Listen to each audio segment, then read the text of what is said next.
আমি সুভাষ। আমার বয়স ২২ বছর। আমি কলকাতায় থাকি। আমাদের পরিবারে আমরা ৩ জন সদস্য। আমি, মা আর বাবা।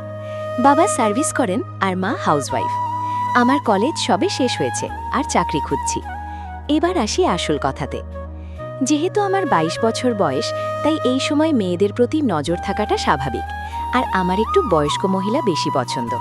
আর এখন আমার পছন্দের মহিলা হলো আমার মা। আমার মায়ের নাম রুক্মিণী। যেমন নাম তার তেমন কামনা। বয়স ৪৩, কিন্তু দেখলে ভাববে ৩৫ হবে। শরীর বেশ হট, ঠিক যেন নায়িকা। আর আমার বাবাও খুব চুলবুলে, ভীষণ ফ্যান্টাসি প্রেমী।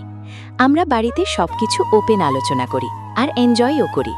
আমার মা সবসময় ওপেন মাইন্ডেড থাকে আর ক্যাজুয়াল জামাকাপড় পরে। গল্পের বাকি অংশ শুনতে হলে আমাদের ওয়েবসাইটে চলে যান। ওখানে সম্পূর্ণ গল্প দেওয়া আছে। স্ক্রিনে অথবা কমেন্টে দেওয়া লিঙ্কটি দিয়ে আমাদের ওয়েবসাইটে চলে যান।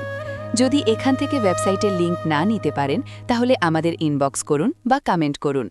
আমরা কমেন্টের রিপ্লাই পেয়ে আর না হয় ইনবক্সে মেসেজ করে লিঙ্কটি আপনাকে দিয়ে দেব।